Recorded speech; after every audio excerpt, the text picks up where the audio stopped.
Serial killers again. I guess that's how original we are. And hot sauces? Oh, come on. Hurt.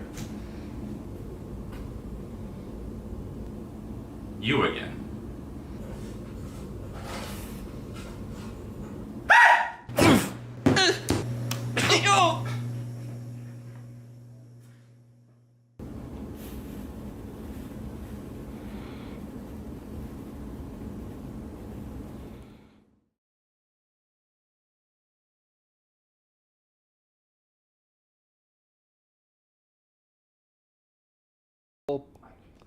Well, I guess now you know why we missed yesterday. Somebody decided to go and provoke a absolutely charming and adorable cursed doll. But we're back, everyone. We missed you.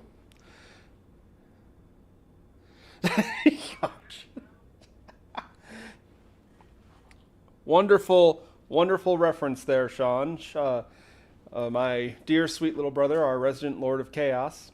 So, we're back.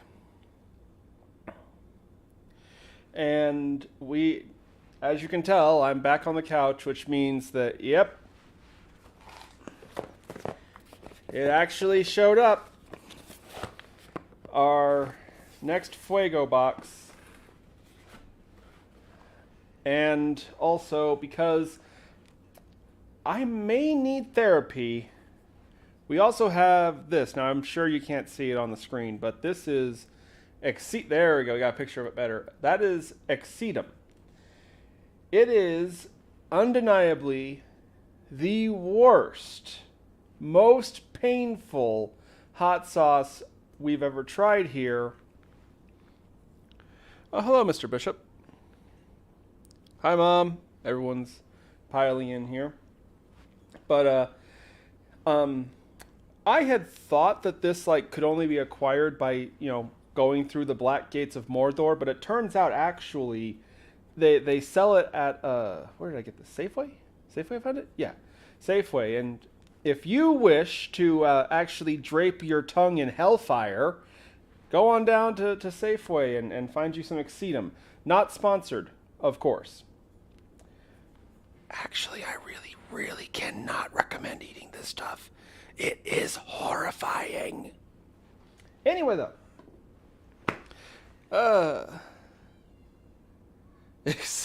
I hardly knew them. Yeah.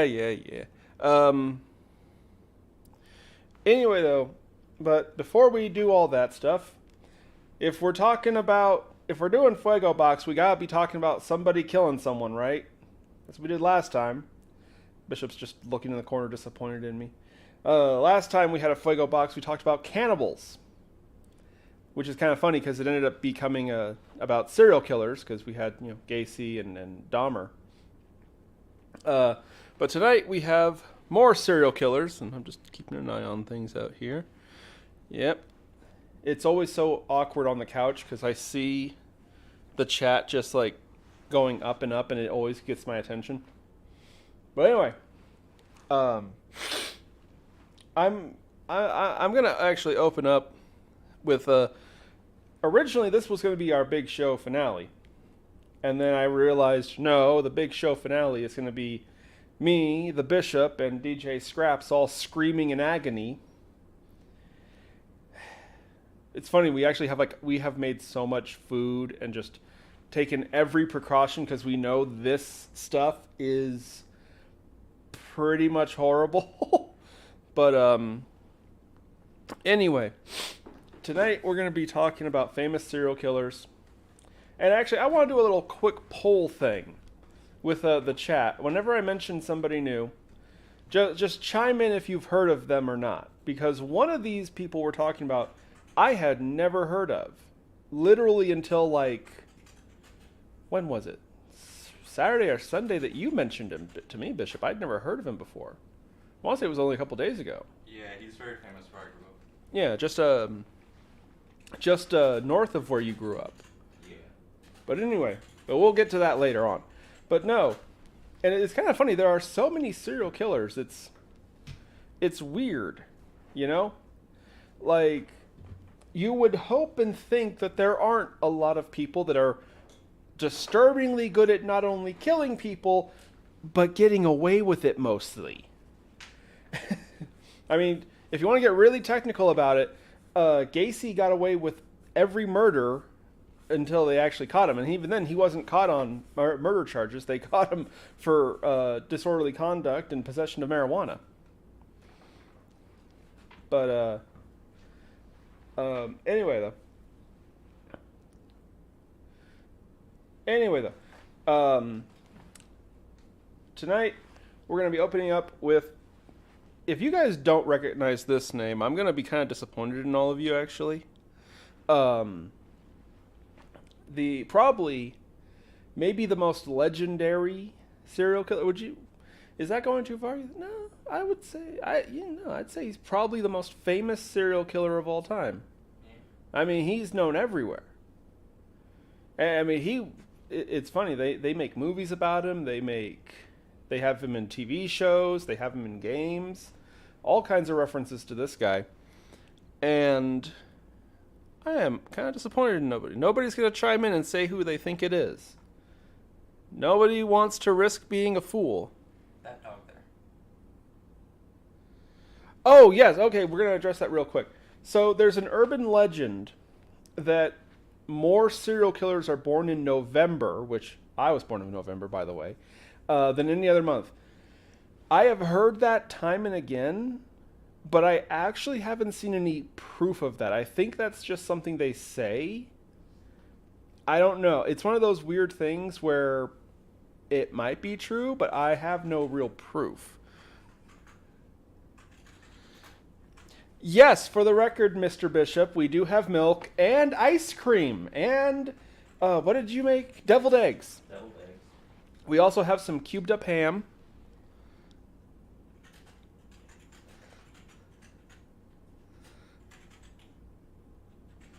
But for the record, the ghost story about serial killers being born specifically in November, I don't know. Possible.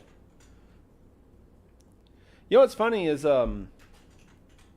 it's actually, I was saying when I was looking it up, I think I saw something like December is the most common month for births in general. But again, serial killers being born mostly in November, I couldn't find anything one way or the other. I think it's kind of just a silly thing they say about us Scorpios, which makes sense if you believe in astronomy? Astrology, excuse me. Because there's astronomy and astrology. You know, we should talk about that sometime, too. I personally like it. I mean, spoiler warning, I don't believe in astrology either, but it's interesting. It's still cool. I mean, and on top of that, it's funny because, like, and I know I'm going off topic here, but I just want to say this real quick. It's funny because, like, there's two kinds of people in the world. There's people who like astrology or at the very least aren't bothered by it. And then there's people whose constellation sucks. Every single person I've heard of that doesn't like the zodiac stuff, like, they're always a Taurus or a Pisces or one of the less cool signs. You never see a Leo or a Scorpio who's like, zodiac is so dumb. Of course it's not freaking dumb. We're cool-ass monsters. Anyway, though, that's another topic for another time.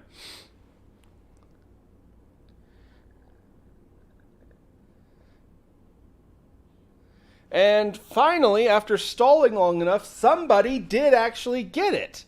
Two people? Did two people guess? No, my dad got two of them.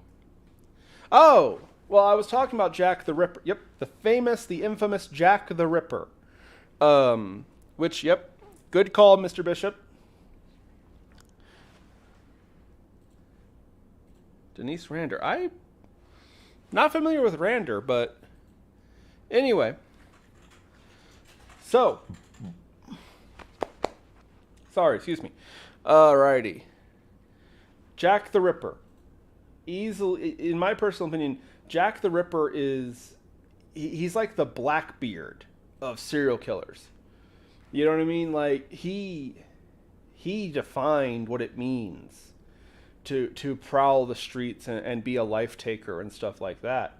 And it's funny because I've heard some people argue he almost counts as a cryptid because there's so many stories about him, and some people tried to say he was never real, he was real, so on and so on. But it's interesting because just like with the Zodiac thing, people are in two camps. They either think that he was real and he's one of the coolest people who ever lived, if also undeniably evil, or there are people who say he was never real at all, he was made up by the media, etc., etc., etc. Well, actually, from what I was studying, the truth kind of lies in the middle. Because there were Ripper killings. The thing is that he appeared in a blur out of nowhere. The first confirmed killing was in 1888, which, by the way, is 100 years to the date before I was born. He had a few other nicknames. Sometimes they called him the Leather Apron, or he was more commonly known at the time as the Whitechapel Murderer, because he operated in the, what is it called?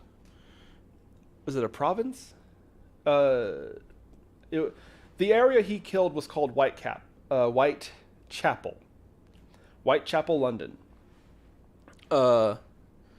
Now, some people argue, well, the media just made him up. No, I'll get to that, I promise. The reason that we have Jack the Ripper, and we know that this was one guy, is because he left a series of letters with his victims for the police to find. These became known as the Dear Boss letters because they were always signed Dear Boss. Now, what's interesting is that the Scotland Yard admitted that there were 5 of these letters, which is to say 5 different times Jack killed somebody and slipped off scot-free. But there were all kinds of theories and speculations about him. Now, the reason that some people say Jack was made up is because there are actually 11 murders attributed to him. This is because of newspapers and cycles and stuff like that. The fact of the matter is, there were only 5 letters that he really wrote. The other 6 murders were never confirmed to be Jack the Ripper, but newspapers at the time, ran with the idea that it was him. The problem is, without those letters, it's a drastic change of MO. Jack the Ripper's letters were very taunting and antagonistic. A lot of people say that it's likely he was a cop himself, and that he was committing the murders to show up the other police officers, because he had either been passed over for promotion or he had been disrespected or something, because these were horribly violent murders. And at the same time, they were very clean, in a manner of speaking. A lot of people also speculate that he had to have been a doctor because the cuts were so clean. He loved to slash the throat, which actually is something funny. When most people talk about serial killers, there's this weird presumption they have a knife. Well, who do you think that comes from? The knife-wielding serial killer, the original, was, of course, Jack the Ripper, which is why I keep saying he's like the Blackbeard of serial killers. When you picture a serial killer, what you're really doing is probably thinking of Jack. But anyway, those were the 2 big theories. So he was either a doctor because of how good he was at knife work, or that he was a cop because he would write to the cops. Again, it's weird. He was either mocking them, or it almost felt like a letter from a friend. He was very unserious. They never caught him, but they only got 5 of these letters, and because of that, they claim that he only killed 5 women. All of them were hookers. We're going to try and say the word that won't get bleeped. And I believe in a couple of those, he even said that he was doing it because of them. It was their fault. It was his victims' fault for making themselves so vulnerable and easy for him to get alone and kill. So again, pretty bleeping crazy at this point. We can confirm that Jack the Ripper was a madman. Some people think he may have actually been caught for something else. You know, kind of like Gacy, how Gacy got caught for marijuana. It's just that Jack was smart enough to not reveal who he was.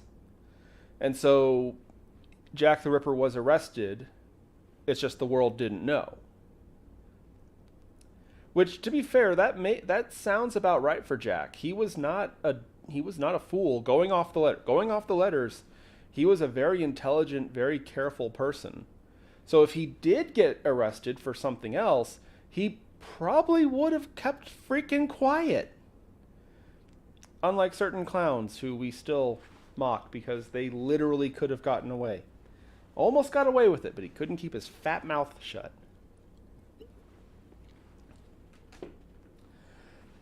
And I don't feel bad about saying that about him. Screw you, Gacy! Anyway, what's interesting is that only one of the actual 5 Dear Boss letters was ever shown to the public. Because the police were afraid of copycat killers. Which is something we need to address real quick with serial killers. A copycat killer is somebody who tries to imitate or kind of, what's the word I'm looking for? Take advantage of a situation caused by a real serial killer. Most copycat killers are pretty bad at it too. It's very rare that a copycat killer surpasses the serial killer who inspired them. Some copycat killers will even commit a murder in the hopes that it'll be attributed to another serial killer, so that they can kind of get away with it, you know. But anyway, what's cool is that I actually got it. I got a copy of the only published Dear Boss letter from Jack the Ripper himself. Not the physical copy. That was destroyed, actually. Supposedly they destroyed them, the letters. Because, again, they didn't want people to see them. Everything okay?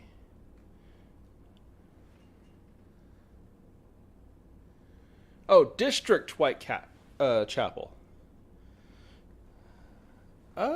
Okay, yeah, I've heard a little speculation about him being a butcher, but again, the two big ones, they thought he was either a cop or a doctor. And actually, it's funny, he brings it up in this letter. Yeah, I've heard some people say that he may have been around the world. Did the Zodiac Killer have letters too? Okay. Oh, congratulations to my nephew Dakota. His team won a football game. Anyway, though. But I'm going to read this out now. I'm going to read. This is genuine article. Actually, the only publicly known letter from Jack the Ripper himself. Dear Boss, I keep on hearing the police have caught me, but they won't fix me just yet. I have laughed when they look so clever and talk about being on the right track. That joke about leather aprons gave me real fits. I am down on whores and shan't quit ripping them till I do get buckled. Grand work the last job. I gave the lady no time to squeal. How can they catch me now? I love my work, and I want to start again. You will soon hear from me with my funny little game. I saved some of the proper red stuff in a ginger beer bottle over the last job to write with, but it went thick like glue and I can't use it. I hope red ink will fit enough, ha ha. The next job I do, I shall clip the ladies' ears off and send them to the police officers just for jolly. Wouldn't you keep this letter back till I do a bit more work and give it out straight? My knife is so nice and sharp. I want to get it to work right away, if I get a chance. Good luck. Yours truly, Jack the Ripper. Don't mind me giving the trade name, though. P.S. Wasn't good enough to post this before I got all the red ink off my hands. No luck. They say I'm a doctor now. Ha ha. And that is the one and only publicly known Dear Boss letter, written by Jack the Ripper himself.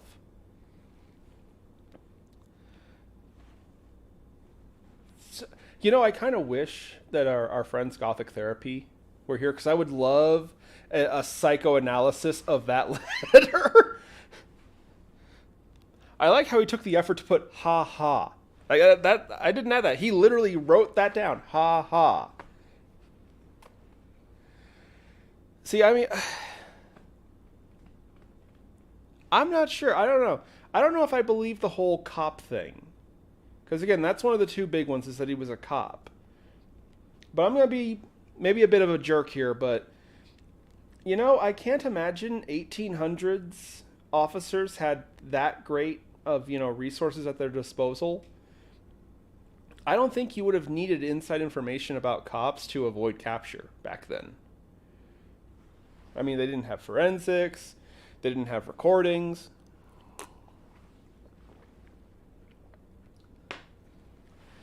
I don't know. I don't know what motivated him. Maybe that's why he's so interesting, is because at the end of the day, we don't know anything about him. We don't know what he looks like. Was he Caucasian? Was he a Spanish man? What? I mean, we know he was in London, but I mean, what's to stop, some big Russian dude from moving down to London back in the 1800s, right? We don't know anything about him. What motivated him? Why did he stop suddenly? Why were there only 5 letters? I mean, he said it right here, that he wasn't going to stop until he got caught. Until he got buckled, which I'm assuming you all know means, being locked in handcuffs. But anyway, so did he just die on his own? Did he get caught for something else? But anyway, after he died, there were several other killings similar to his, yes. Slashes of the throat. He liked to slash the throats. Some depictions of his crimes, he would also disembowel his victims. There was one story, and of course the police denied this, but supposedly he slashed the woman's throat and dissected her, and then neatly put all the different internal organs next to her on the bed, kind of like a puzzle box. You know what I mean? The bishop is just in the corner cringing, and he doesn't like the topic of murder. But anyway, he was not some raving, foaming at the mouth, rabid fool. He was very intelligent, very aware of his surroundings, and he really did kind of give us the serial killer, like the depiction of it, what we consider it. I don't know if we needed that, but it's a thing still, and whatever. But there were 6 other killings that were claimed to be him by the media, but no, they didn't have the letters, which I know sounds like a kind of a dumb thing to stick to, but Jack took such pride in his, I mean, you heard him, he took such pride in it. I don't think he would do that. I don't think he would, commit more murders and not, flip off the police. I almost flipped off the camera there. And not leave his trademark letters, Which, to be fair, the first letter he mailed to them. The other 4 were found at the crime scene. So he got even more methodical and even more careful about it. You know? You know, in that letter, he mentions that he's going to chop off his victims' ears and send them to the police. Could you imagine, you know, you're working in the police station and you hear about this, and for the rest of your life you just live in fear, opening the packages that get sent to the police because you just know there's going to be an ear in one. I don't even know who that would be at a police station. Not a secretary. Anyway, whoever handles the mail, whoever handled the mail at the police station, you have my sympathies 100 plus years in the future. Because, that would have been the worst day to be in the office. Huh. Oh, hey, look, someone sent us a box. Wait a minute. Oh, no. Chief, you wanna open this, Chief? I don't want to open it. You open it. You open it. It's yours again. Again? Yeah, you only read one letter. That's the only one that they actually published. They kept the other 4 secret, but they admitted that there were 4. But yeah, he lives on in infamy. I mean, there have been movies about him. There have been TV shows that talked about him. What was it? Babylon 5? Mm-hmm. Babylon 5 had an episode about Jack the Ripper. The Outer Limits had an episode about Jack the Ripper. I want to say The Twilight Zone did too, but I'm not 100% sure. Don't quote me on that one. They mention him constantly through the Addams Family. By the way, canon, Jack the Ripper was an Addams in the Addams Family canon. I'm not joking. It's true. Gomez Addams, he was like a great uncle or something like that. But no, it's canon. Jack the Ripper was an Addams in the original comic books and shows and so on. They even reference him in the movie, the first one. Anyway, though, my point is Jack has kind of transcended being, a scary story. He's kind of, in a weird way, a part of horror culture.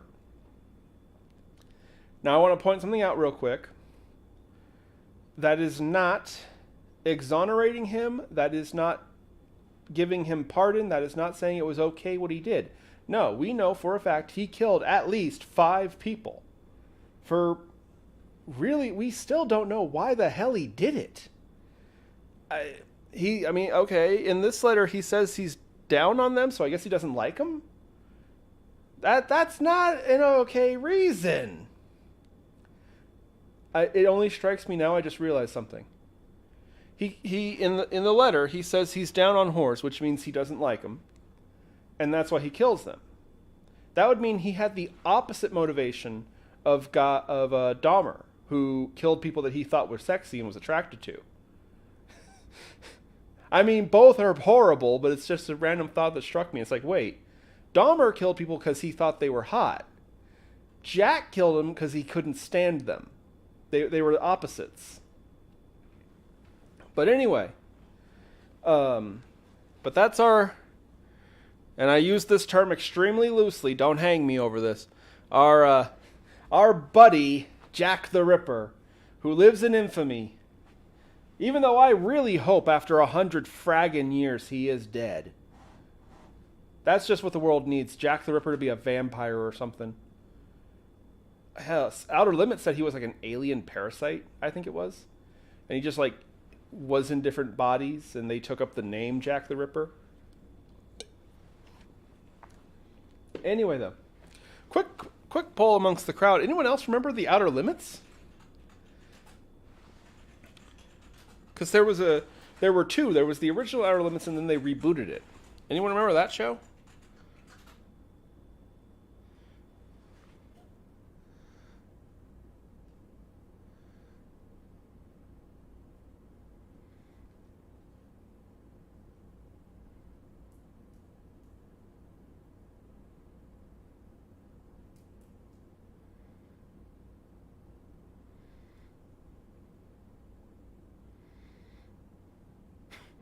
Sean with his chaotic, disruptive hot take of the evening. Murder is bad. You know the problem? I want to agree with him. But there's two problems. One, he's our resident Lord of Chaos. So I know if I did say I agree with him, he would find some way to make that a bad thing. Or that I shouldn't have said that. He'll make me regret it. And two, you know, he was so... That's such a cynical way to put it. Like, really? Really? We have to turn murder is wrong into an argument? He hangs out with Bigfoot now. No, Bigfoot's good. No. Bigfoot would not do that.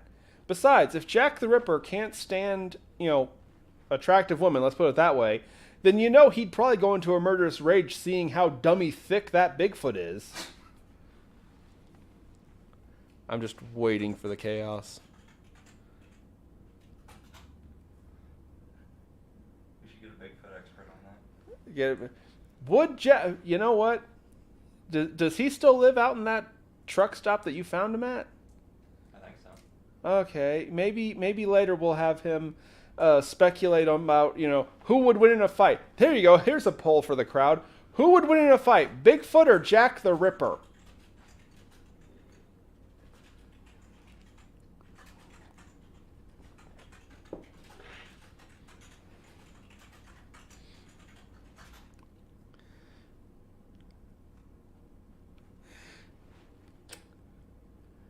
Sean's going to bust out like a thesis or something on this. But while you guys answer that, we're really excited about this Fuego box.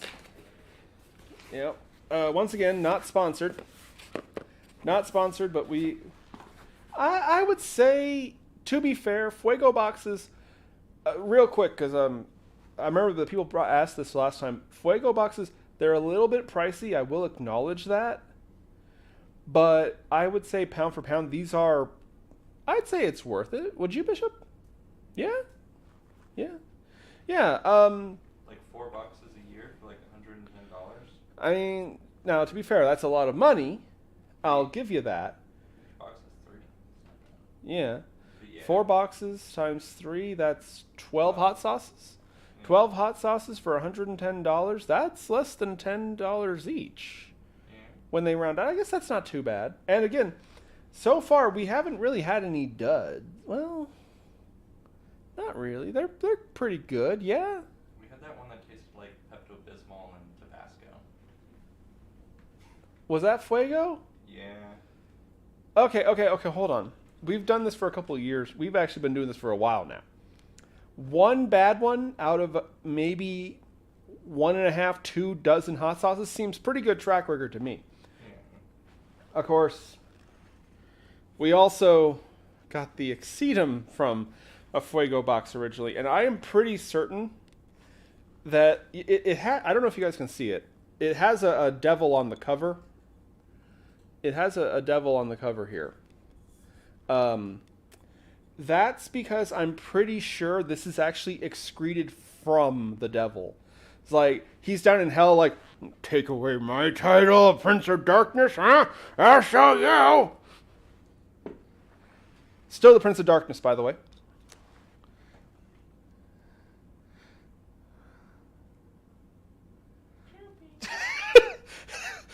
Sean's logic. Do you see that?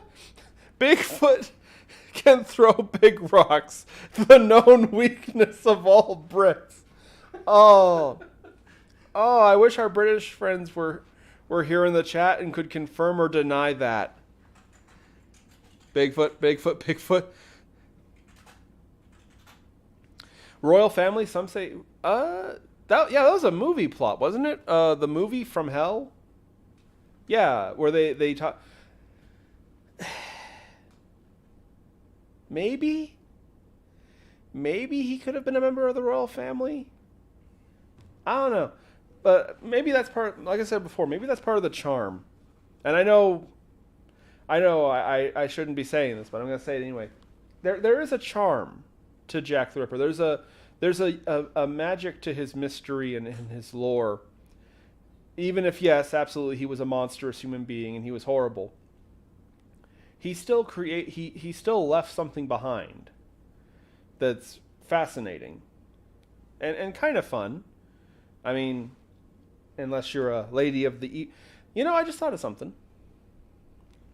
In the letter itself, he says he's down on whores. All his victims were women, though.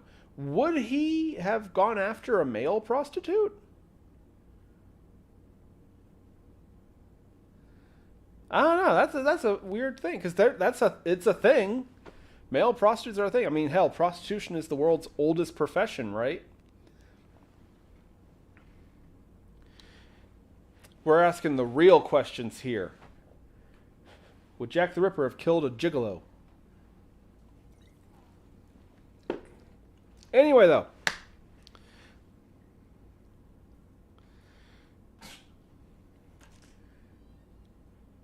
Bishop, could we just ban Tara Winchester for a little while here? I think she needs a timeout.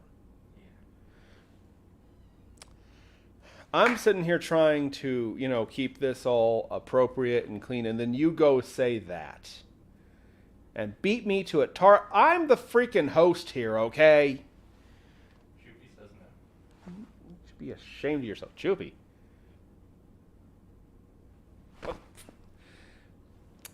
Hi, Choopy. Go play with those goats over there. Who was it? Jesus was saying he loves goat. One of these days we need to actually get him to make some goat food. Anyway, we're going to move along to the next one.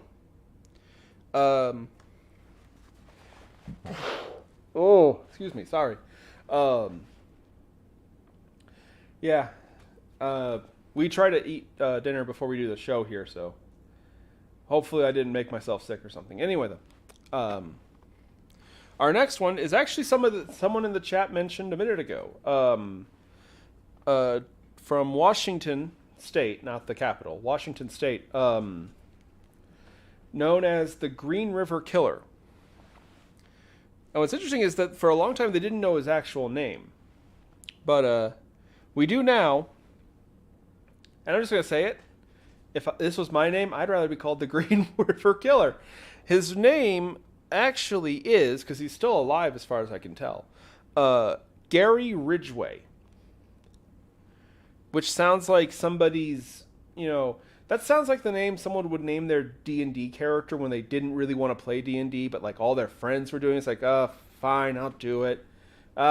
Gary, something that sounds fake and medieval. Ridgway, I don't know. Do I roll the dice now? There is nothing more annoying than someone playing D&D when they don't want to play D&D. By the way, 5e sucks. Anyway, so he was very prolific throughout the 80s and 90s. Here we go. He claimed, and actually ended up being found guilty, of strangling and, how do we put this nicely? Desecrating the corpses of 49 women. His preferred methodology was actually strangulation. Hold on a second here.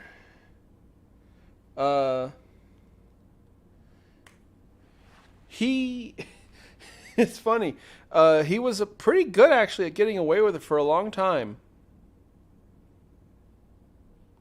They actually suspected it was him way back in 1991. Unfortunately, there was no real evidence for it. What's funny is that later on, when they did eventually catch him, and I'll get to that in a minute, when they did eventually catch him, he actually tried to basically play Jack the Ripper. He claimed that he killed them because they were prostitutes, and they disgusted and offended him. Well, here's the ironic thing. Back in 1991, the reason that the cops were even suspicious of him in the first place is because they caught him being a prostitute. Where's Jack the Ripper when you need him, right? But no, that's how he became known to the police, actually, was that he himself was caught. Is it eliciting? Is that the term? Soliciting? Yeah. He was actually trying to get somebody to pay him for to play the beast with two backs, if you will. If you know what I mean, and I think you do. I really hope Dakota's not in the audience tonight like last time. Anyway, though. Yeah, no, he was actually caught himself for that.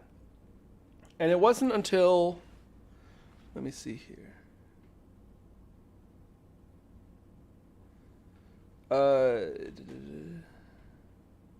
Did I put the notes in? Yeah, it was around 2001, actually, that he was confirmed because of DNA matching. Yeah. Now, I couldn't find the exact reason, though. There were a few things that saying he was actually found by accident. Because, again, he was already in the police folders, in the records. And then, and then they start doing DNA testing on some of the victims back from the 80s and 90s. And a little bell must have whistled or something, because it turns out, oh, wait a minute, you already have this DNA on file. And the funny thing is when they confronted him, they said, hey, we have your DNA. He just completely folded and said, yeah, I did it. And originally, hold on a second. Here, my computer's kind of freaking out, actually. There we go. Fixed it. Anyway, originally, this might shock you, but they wanted to put him to death for kidnapping, strangling, and desecrating the corpses of 49 women. The thing is, he made a very controversial plea bargain. Basically, he agreed to help find the remains of all his victims, because they only had a couple. They only had, I want to say, about a half a dozen that they confirmed he killed. And he was like, well, there's over 40 other bodies that you don't know about. And at first they were like, you're lying. No. Because these were all missing people. They didn't know that these women had been murdered. And he was like, yep, I can take you to every single one of them. But only if you promise to not give me the death penalty. And again, this was very controversial. This was back in... Where was it when they sentenced him, actually? Hold on. Yeah, it was in 2003, because they caught him in 2001, and then he went through, it was just this long, dragged-out court thing, because most of the bodies, again, they only had like 6 or 7 bodies, and he was claiming there's a lot more, and you'll never find them without my help. So the DA made the very, very difficult decision and said, okay, you give us these 40 other bodies. And actually, hold on, if it was 42 other bodies. You bring us these 42 other women that you supposedly killed, and we'll promise not to give you the death penalty. Which, again, was very controversial. A lot of people were like, you can't do that. You can't be serious. After everything he's done, you're going to let him live? And he found 42 more remains, and the DA kept their end of the bargain. He is, to this day, serving out a sentence. In fact, actually, he is serving out... Hold on.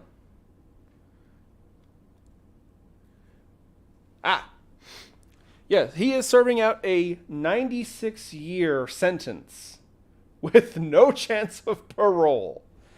And like I said, it was very controversial. Because this was... I mean, he's up there with Dahmer and Gacy. He killed a lot of people. And the weird thing is he wasn't like Gacy or Jack, who were proud of it and were like, oh yeah, I'll tell you why I did it. Come here, sit down and listen to me for a minute. No, he was like, I did it. I just did it. And and some people have even argued that's even worse. Because like, okay, and I know I'm playing the worst game of devil's advocate here, but hear me out. Guys like Gacy, guys like Dahmer, guys like Jack, at least it made sense. They enjoyed it. They liked it. At least there's some rhyme or reason to it. In the case of Gary Ridgway, he didn't even have the nerve to give a reason. Apparently it was just, well, shoot, I'm here alone with no witnesses. I guess I'll just wring this woman's neck until she's dead and then do the stuff that you do with a prostitute. And like I said, some people were saying that was actually worse. That at least with, guys like Dahmer, at least there was some inkling of a human emotion behind it. You know what I mean? It was so robotic, so pointless why he killed them. And of course there's all the controversy about the death penalty versus not the death penalty. Just gonna put up a big sign here real quick. We are the Vagrancy Horror. We are not the Vagrancy Political. You are perfectly respected to think what you want about the death penalty. Should it be a thing? Should it not be a thing? Should it only be for this? You are welcome to your personal opinion. I have my own opinion, but that's neither here nor there. The fact of the matter is, at the end of the day, they gave him the plea deal and they kept their word, and he is still alive today in some high-level prison in Washington State. But as I said, the media did not take kindly to this information. There were a lot of people who wanted him hung. There were, again, this is, most people will probably be like, what? I don't remember that. Well, apparently, yeah, they literally wanted to bring the noose back. They specifically wanted him to be hung. Which again is that's a whole nother level of, of personal opinions and things like that. But the DA, and I actually have it written down here, he did actually, I did not write his name down, but I did get his quote. When he was confronted about not pursuing the death penalty and giving him 96 years. By the way, Gary Ridgway is like in his 40s when he was arrested. So for the record, there is no way in heaven or earth that he is actually going to live out his sentence and be released. They pretty much, yeah, he's going to spend the rest of his existence in a jail. In a prison, I should say, not a jail. There's a difference. But anyway, this is the actual DA's quote. We could have gone forward with just the 7 counts, but that's all we could have ever hoped to solve. At the end of that trial, whatever the outcome, there would have been lingering doubts about the rest of these crimes. This agreement was the avenue to the truth, and in the end, the search for truth is still why we have a judicial system. Ridgway does not deserve our mercy. He does not deserve to live. The mercy provided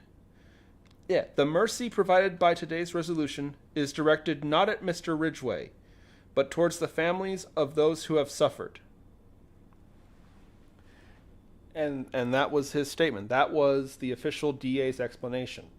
That yeah, they could have killed him. They could have gotten him the death penalty easy.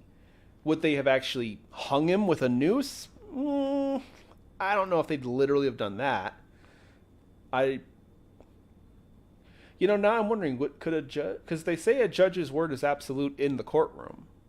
If the judge said, hang him, could they? I feel like we need a legal expert on this. Hey, Dad, what's the legal precipice on hanging someone? But anyway, now, yeah, that sounds like a damned if you do, damned if you do. That's the definition of a rock and a hard place, huh? Because you could kill Gary Ridgway, kill the Green River Killer, but you'll only solve those 7 cases that you had. 42 other cases just go into smoke. They'd never find the probably never find the bodies. Probably never find the bodies. They probably never know who actually killed them or what happened to them. Or you let Gary live, but you can give closure to those 42 other families. Oh boy, howdy. I don't know I don't honestly know the right answer in this. And I know I got a big mouth and I love telling you what I think of things, but I don't know what the right answer is here. Because, I mean, there's the whole argument about how, life in prison is actually crueler than the death penalty and blah, blah, blah. I don't know. What do you think, guys? What do you guys think in the chat? If you were the DA, would you have pursued the death penalty for the Green River Killer? Or would you have secured him life in prison to get those 42 other bodies back? I'm curious what everyone thinks here, because I don't know. I sincerely don't know. I don't know the right answer here.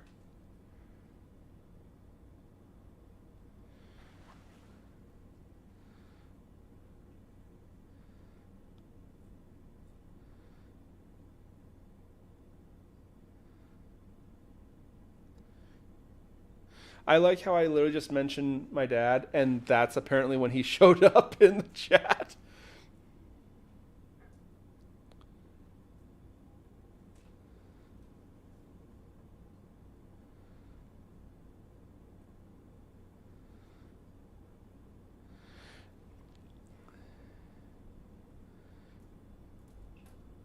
Yes, a judge. Okay, according to chat, yes, a judge could have made his own decision and gave him the death penalty.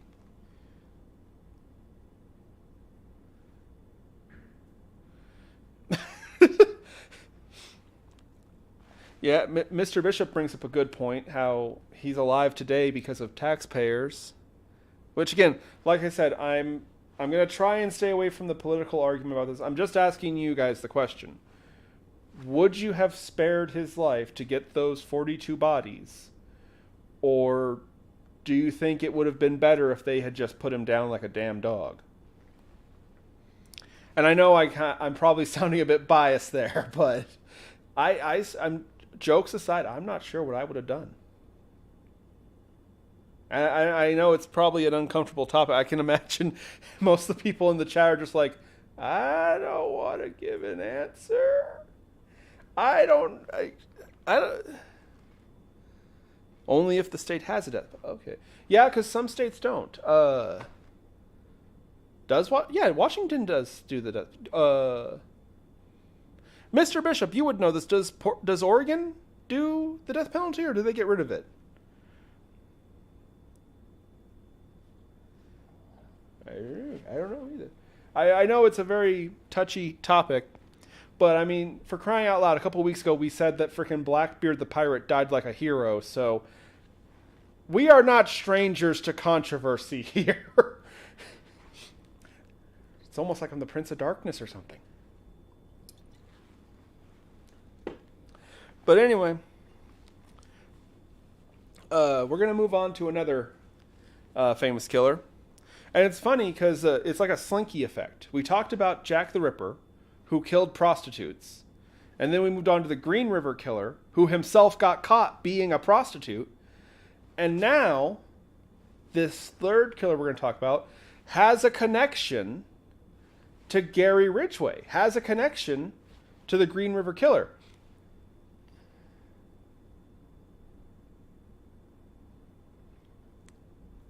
Oh, Mr. Bishop says that no, Oregon doesn't do the death penalty. Sounds about right. Anyway, though. All right. This next killer. the bishop is just, I know this is the bishop's favorite. But anyway.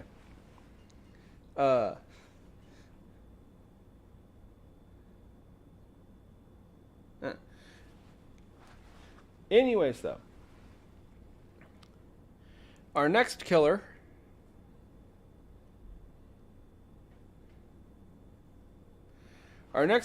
is another one that lives in incredible infamy. And he was more recent. He was fairly recent. And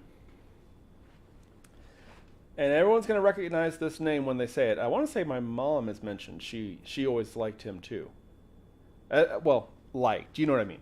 Anyway, Ted Bundy. Unfortunately, no relation to the incredibly famous high school football playing legend Al Bundy, which is a good thing I think about it. But, I can't help but think that they made that show, and then Ted came along, and they were just like, damn it. I love that show. I haven't watched it in a long time. But anyway, Ted Bundy was active in the late 70s. Specifically, he murdered throughout 74 to 78. Kind of like, it's actually funny. He was so infamous, but just like Blackbeard, he had a pretty short career. Only 4 years? Yeah. And he also he killed less people than Green River. He was only found guilty of 30 women. I just realized accidentally, without intending, all of our killers so far have only killed women. Well, I guess that we know of. Jack may have killed men. I don't know. There you go. That's the secret. Jack did kill men, but he was afraid of it being inconsistent with his character, so he didn't take credit for those. Jack the OCD. Anyway, he was a notorious kidnapper. It's funny, we're talking about these horrible crimes, and there's one particular word that keeps coming up that I really probably shouldn't say. Sexually assaulted women and killed them. Now, interestingly, what's interesting is Jack and Gary both never killed minors. None of their victims were under the legal age. Not Ted. Ted did kill several minors. He would pick them up at bars and stuff like that. And a lot of people say he was that's the funny thing. People say he was very charming. You hear a lot of people say he was very handsome too. We don't have a picture ready of it, but he's okay, I guess. I mean, I don't pitch for that team, but yeah, I guess I could see people saying he was handsome.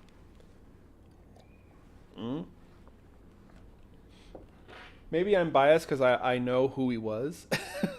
But anyway, he was a seducer. Much like Dahmer, now that I think about it.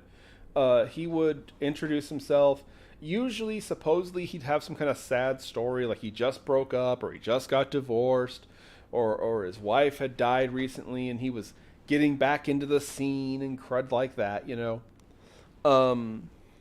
But his big thing was that he would handcuff them. He liked to handcuff them. And it's funny because we talk about how the knife. Serial killers are so synonymous with knives. Oh. I swear I'm not dying. I'm okay. I know you're all so concerned for me. Anyway, though. But Ted, no. From what I was reading, he actually beat his victims to death. He didn't use knives or guns or poison. He straight up beat them to death. And sometimes he would wait until they were dead to sexually assault them. Sometimes he wouldn't. But anyway, what's funny is that he lived on the run, which is I'll give the devil his due here. It's kind of impressive because he was actually caught very early into his career. I want to say like in 75. I didn't write it down. Damn it. He was caught in Utah, but he violently escaped captive, meaning he overpowered the officer that actually arrested him and escaped. And then he was caught in Colorado, but again, violently fought his way free of police. So he was very strong. He was very powerful. There are tall tales told about how he actually fought his way out of the police station in Colorado. But either way, however it happened, he was arrested and then got away. And actually, that would kind of come to help him later, as sad as it sounds. It wasn't until 78 he was actually caught by Florida police, who supposedly swarmed him. They literally dogpiled him. And I've heard a few different stories. They apparently dogpiled him, though there are other stories that he was taken down by a detective who actually like got the drop on him and cold cocked him with a gun, like smacked him upside the head with a pistol. But whatever story you believe, whether it took, like I said, that it's kind of funny. He's kind of like the last tall tale of American folk. You know what I mean? But it took 12 cops. It took 12 police to bring Ted Bundy down. Other stories say that he was ambushed by the luckiest detective in Florida. Could you imagine that? You accidentally arrest Ted Bundy and you realize who it is. And like, because that's the thing, it's just, when I was looking it up, it was just explained that there's two stories, that he was dogpiled and they actually put multiple cuffs on him. And because everyone dogpiled him and they all were trying to get cuffs on him, so he had like several handcuffs actually. The other story is that a single detective saw him walking down the street and stopped him like, hey, hold on a second, I want to talk to you. And Ted was like, nope, I'm not going to do that. That's getting arrested. So he was going to turn away, and the detective pulled his gun out and bang, just got him in the back of the head with the handle of the gun and caught him that way. And only then did the detective realize it's Ted fucking Bundy. Which, by the way, I'm just going to say, if you're a cop, and I know we're the Vagrancy Horror, we don't get political, I'm just going to say this one single political thing. If you're a cop and a person is refusing to stop and talk to you, bludgeoning them over the head with a handle of a gun might not be the best way to go about the investigation. Just a bit of a... The bishop is over in the corner making a joke that he hopes doesn't get recorded. I see you over there. Not very often I get to say, you're the one sinning. Anyway, though, however it happened, they actually caught him. And they actually had him held. But here's the problem. Utah wanted him. Colorado wanted him. Florida obviously wanted him. Every state wanted him to stand trial there and for them to be the one to punish him. And so tragically, despite being caught in 78, it was not until like the 80s. It was for years they kept juggling him around, trying to decide what to actually do with him. Because again, while it's true that no, he doesn't have the highest victim count of any serial killer ever, he doesn't. He's actually kind of a... I almost said something I think I would have regretted. Anyway, well, no, I'm just going to say, he's kind of underwhelming, actually, when you learn about him for his persona. Because, like, again, he's talked about like he was this, monster. He was so strong, and he was so charming, and, and it took all this effort to catch him. And then they couldn't even actually freaking try him because the states were fighting each other. Which, by the way, real quick, doesn't that just sum up politics? We have one of the most monstrous, brutal killers ever, but we're not going to put him to trial We're going to argue over which state he gets to go stand trial in. As if that's going to change anything. He's Ted fucking Bundy. Who cares where? Take him out to like some, what is it? International waters? International waters, there's no single government, right? Yeah, that's international waters I'm thinking of. Take him out to international waters and frickin' have him hold trial there. Who cares where it is? Who cares where you frickin' try him just as long as you do? But unfortunately, it took several years, and finally, after multiple trials and multiple arraignments and multiple everything, frickin' at last, he was sentenced to die. And here's the thing that's funny. It was all the way in 1988. No, 89. 89, I believe it was. It wasn't until 89 that they finally gave him the death penalty. Think about this. He was caught in 78. It took over 10 years to fix this whole thing, get him through the court system with all the different states fighting over who gets to actually sentence him. Finally, over a decade later, at last, they got a judge to say, Ted Bundy, you are sentenced to die. If that doesn't sum up politics right there. Mr. Bishop, I guarantee Mr. Bishop's going to come to my defense here. Be like, yeah, that sounds like freaking tax dollars at work, doesn't it? Mm-hmm. It's funny how often me and him actually agree. He's the one who's usually sticking up for me and stuff.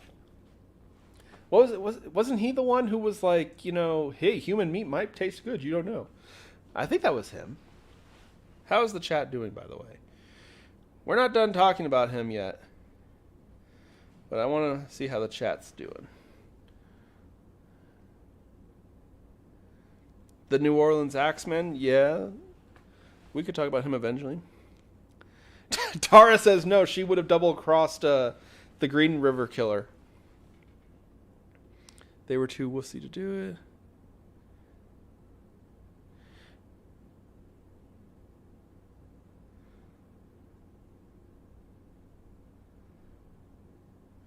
Oh, hold on a second. My mother's telling us he would pretend to have like a cast on?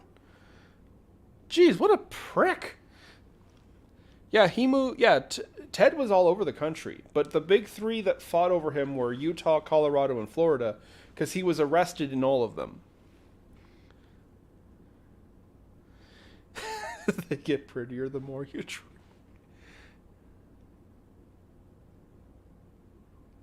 Tara is going to start identifying as a man so she doesn't get killed by a serial killer. Bureaucrat's going to bureaucrat. He did mostly represent himself. He did have an attorney. By the way, you want to talk about a job you would hate to wake up and have to go to work to? Imagine being Ted Bundy's attorney. I mean, I know for most of his political thing that when he was caught, he mostly represented himself, but he did have an attorney, actually. And it actually ties into the last thing we have to talk about with him. He loved doing interviews. And at one point, he even actually tried to kind of save himself because he claimed he could help them catch the Green River Killer. He claimed he could help them catch Gary. And the funny thing is, the police actually entertained this idea. They had him sit down with an interviewer. I believe it was a therapist. And the therapist sat alone in a room with Ted Bundy for about 2 hours. And apparently they talked. And at the end of the interview, the therapist left the room, walked up to the DA, and told him, and I quote, Ted Bundy is living evil. Nothing good will ever happen in relation to him. No matter what you think he might benefit you, he won't. he can only hurt people. He will never do anything remotely good. And on that advice, the DA was like, you know what? We'll catch the Green River Killer on our own. We will not require the assistance of Ted Bundy. Imagine that, right? Which, by the way, so this all happened in the early 80s. I kind of wonder, having done this research, do you guys think that possibly Michael Myers might be based around Ted to a degree? Because that was Dr. Loomis's analysis of Michael Myers, wasn't it? He was evil with the devil behind his eyes. I'm not saying it's one-to-one. I'm saying, maybe Ted sort of inspired Michael Myers from the Halloween films. Could be. I can see it. Incredibly strong, hell-bent to kill more people any chance he got. Yeah, I can kind of see Ted in Michael. Michael's way cooler, though. Partially because, the people that Michael kills don't actually die. It's different. I guarantee there's some... I know the guy in the bushes over there. I see you over there. He's going to sit there. Oh, that's hypocritical. You can't say that you like slasher movies and serial killer movies, but don't think it's okay. No, it is different. There is a huge difference between fiction and reality. The same way there's a difference between history and reality and the current world. Pirates back in the 1800s going to wars and stuff, that's kind of cool. Modern day pirates in, where the hell were they? Malaysia? Somalia. Somalia, excuse me. Somalia pirates, not cool. Francis Drake, good. Samoan pirates, go yourselves, okay? I don't care if it's hypocritical. It's my frickin' show. There is a difference between the story and the events going on around you. Liking the Halloween movies is not hypocritical if I also think that Ted Bundy was a pure evil monstrosity who, really was a blight upon the earth. Despite the fact that he only killed 30 women, which makes him one of the least murderous serial killers that we've... In fact, actually, he might be the least. No. If you count Alfred Parker, even though Alfred Parker was supposedly in self-defense, he only killed one person that we know of. It was Bell who killed the other people. So, okay, if you count Alfred Parker, Ted Bundy is not the least murderous person we've ever talked about on this show. If you don't count Alfred Parker, Ted Bundy is, in fact, the least murderous person that we talk about. Except for Jack the Ripper, but even then, Jack the Ripper's more of a legend. We only have the letters to say that he did it. He could have killed dozens of people. He might have not killed anyone. He could have literally been a jerk who, slipped the letters in there. Oh my God, that makes sense. He didn't actually commit the murders. He just left the letters there to screw with the police. Good God, I feel like I sound like Sean. No, hear me out. He knew the cops couldn't catch the killer, so he was trolling the cops by leaving fake evidence. It's making sense, and I'm sober, by the way. But anyway, back to my point. Ted Bundy tried over and over again to appeal, and I'll give him his credit. He was good at screwing with the legal system. He was good at weaseling his way around. He should have gotten to politics. I guarantee you he would have made a killing. Yeah, I know, I'm bad. Anyway, he loved doing interviews. I think my mom said that in the chat. Yeah, he loved interviews. He loved the sound of his own voice. And some of the stuff he said was just horrible. Because, the obvious question they asked, why would you do it? Why did you kill these women? The youngest of which, according to my dad, Chet, was 12. I did not see the ages of his victims, just that several of them were minors. So yes, he did kill children. But according to Chet, I think it was Chet in the chat, his youngest victim was 12. Which is absolutely horrifying and disgusting to think about. But anyway, he claimed that what he was doing was natural. That life can only exist by feeding on death.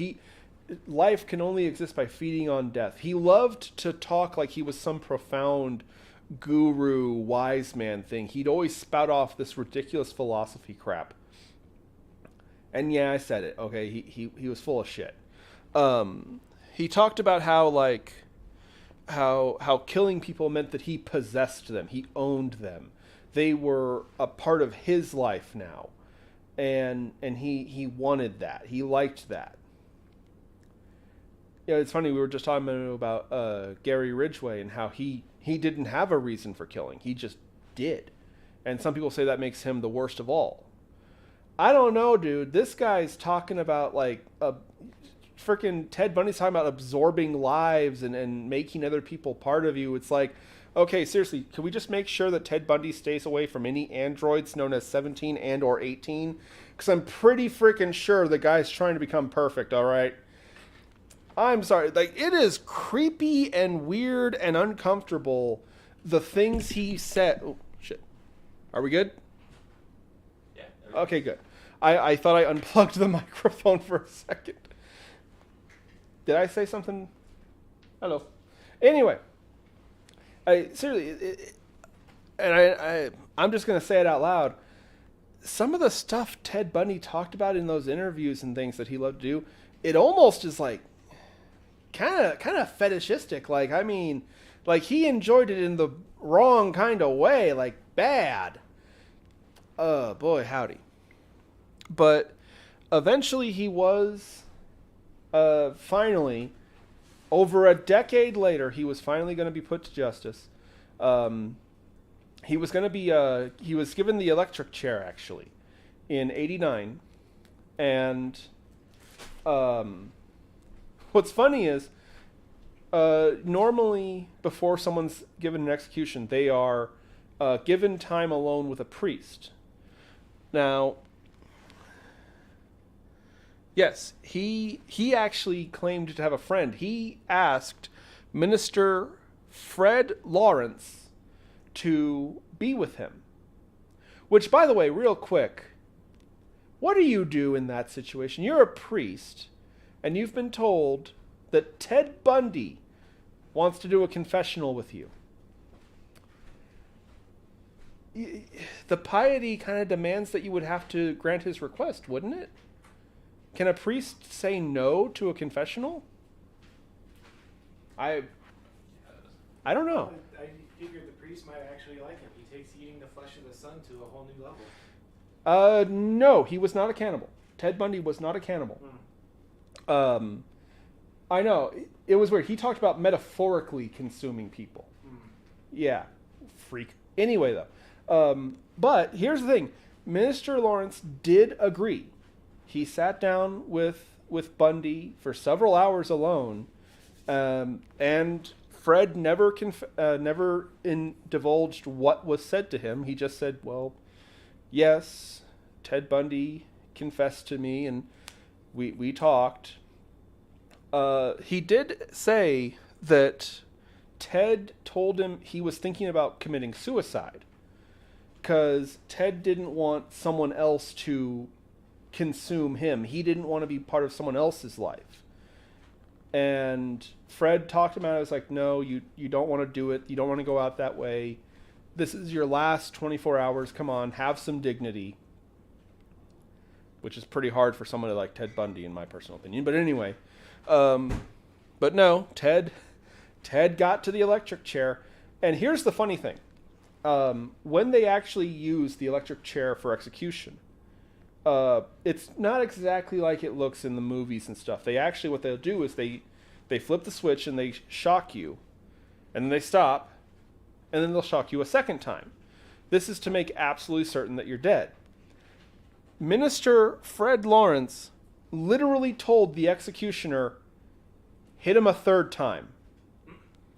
Hit him a third time just to make sure that he is actually dead. How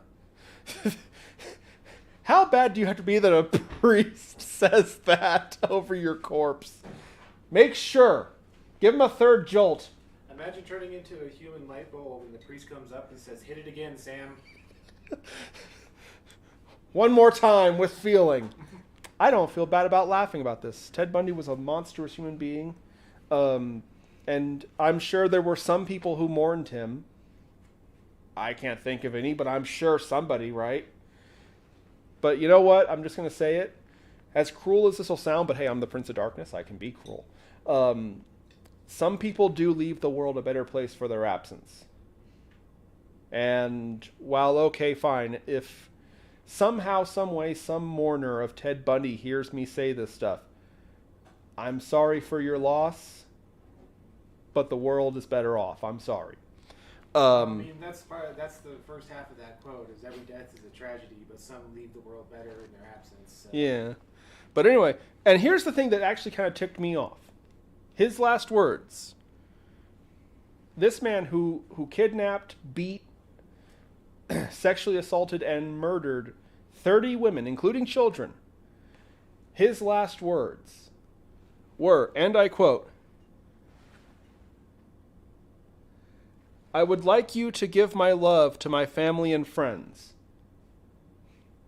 After everything he did, that's what he said. That was his last words. You know, at least Gacy went out baller and telling people to kiss his ass. Or crying and begging not to be killed, depending on who you ask, because they tell two stories about how Gacy died. Anyway, though. But yeah, that was his last words. The last words of Ted Bundy were, "Hey, tell my family and friends I love them." First of all, I'm just going to say it. I'm not sure a thing like Ted Bundy could feel love, first of all. That's my personal opinion. Oh, hello, Gluttony. How you doing, girl? Anyway, though. But that's Ted Bundy living evil. Living evil. You know, I guess I should be fair here. It's kind of a good thing he only killed 30 women. You know he would have killed more if he got away with it. He didn't stop. He didn't, feel guilty or change of heart or any crap like that. They just caught him for the third time. I don't know which story I prefer. Was he dogpiled by police, or was he taken out by one cop who who kind of jumped to an see, that's the thing, is I actually, because a lot of people are like, there's no, come on. They didn't literally need 12 cops to take him down and handcuff him and actually arrest him. No human is that strong. Okay, that might be true. However, why on earth would a detective stop someone to ask them a question and see them turn and start walking away and immediately jump to, I'm going to cold cock this guy? I'm sorry. I'm going to say it. I think him having to be dogpiled and overpowered by 12 men seems more realistic and makes more sense than the story of the single detective taking him down by accident.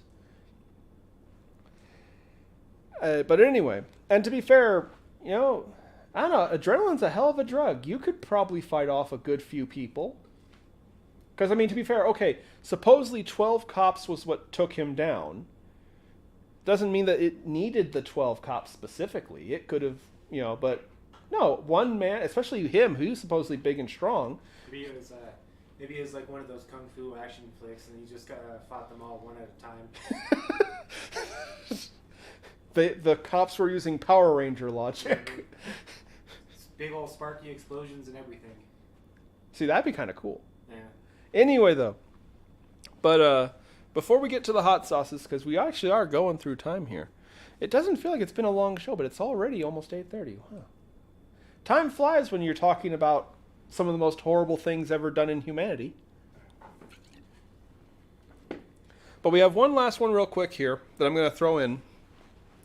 And I'm kind of trepidatious to talk about this one, because the fact is there's not a lot here that I can confirm.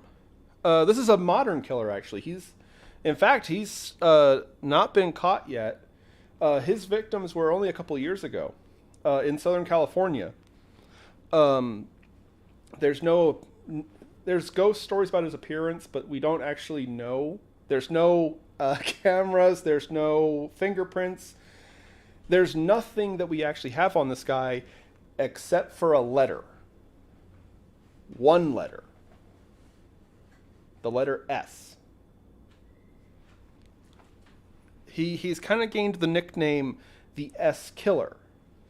The only reason that we know that these, like, I want to say he's had like 6 or 7 victims so far.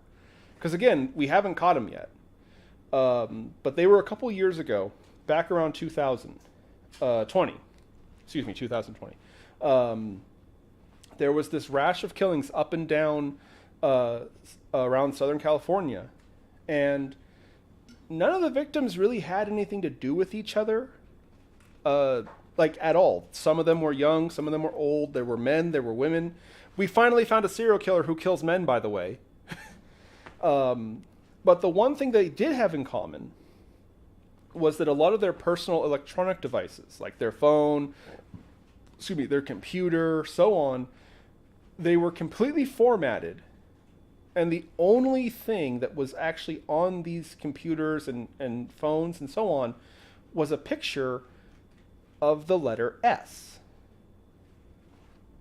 Now, some people have theorized that the whole S thing is actually a red herring. It's like, well, does it stand for the killer's name? Is he like Salvador or something?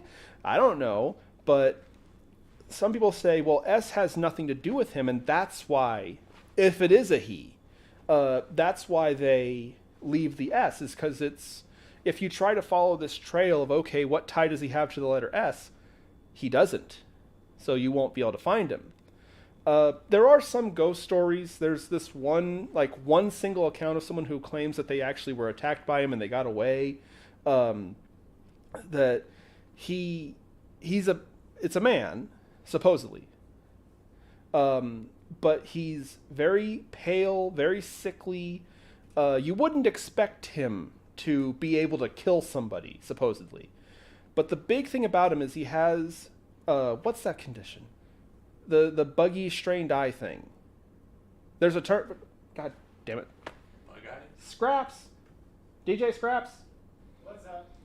What's the medical condition, the official term for the swollen eyes? Bug-eyed freak. That's what the bishop said. Okay, fine. He suffers supposedly from bug-eye freak syndrome. But even then, we don't know because, well, here's the thing. This one woman got away from him, and she said it was the S killer. It was the S killer. Hello. Are you scared? You're scared of the S killer? I guess he is kind of horrifying, isn't he?